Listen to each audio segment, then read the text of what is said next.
හතර වටේම තිබුණු ගෙවල් මේ පස්කන්දට යට කරද්දී මේ පුංචි නිවස මගහැර යන්නට සොබහදාම තීරණය කළා.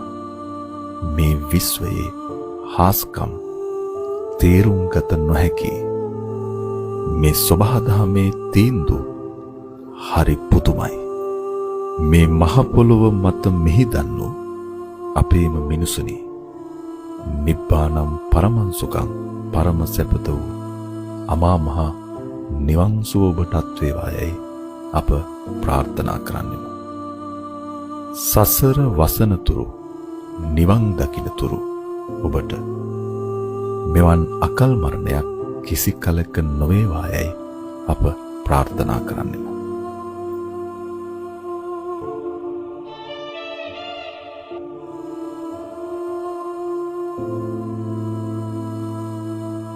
මේ අනපේක්ෂිත ව්‍යසනයෙන් කම්පාවට පත්ව සිටින ගම්වාසීන්.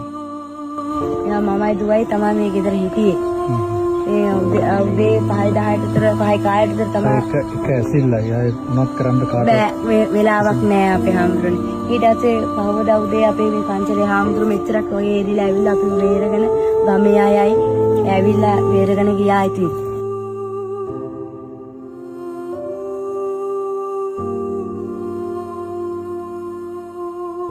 ගමක සුන්දරත්වයේ දකිමින් ජීවත් වන්නට සිහින මවන ඔබ මොහොතකට කම්පණයට පත් කරන මේ සිදුවීම ඇසූ පිරු හැම කෙනෙකුටම කම්පණයට පත් කරනවාට කිසිදු සැකයක් නැත.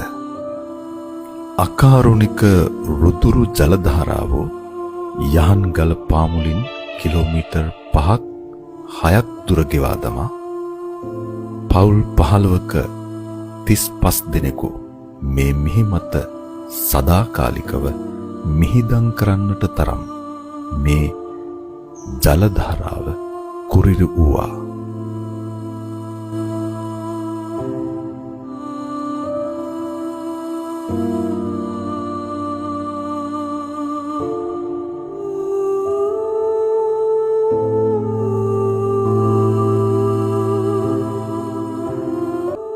අද සිට මේ සුන්දරත්වයේ බලන දකින ඔබට කඳුළු කතාවක අලුත් පරිච්ඡේදයක් අකමැත්තෙන් වුවද ලියන්නට වේවි.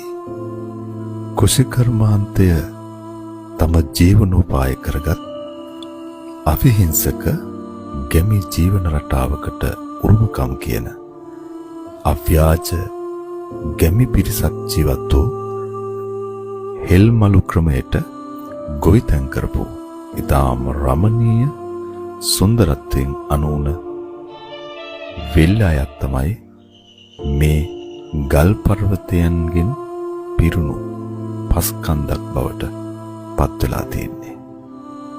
අව්‍යාජ මිනිසුන්ගේ සුන්දර කතාබහ, කුරුල්ලු කිරිල්ලන්ගේ මිහිරි නද,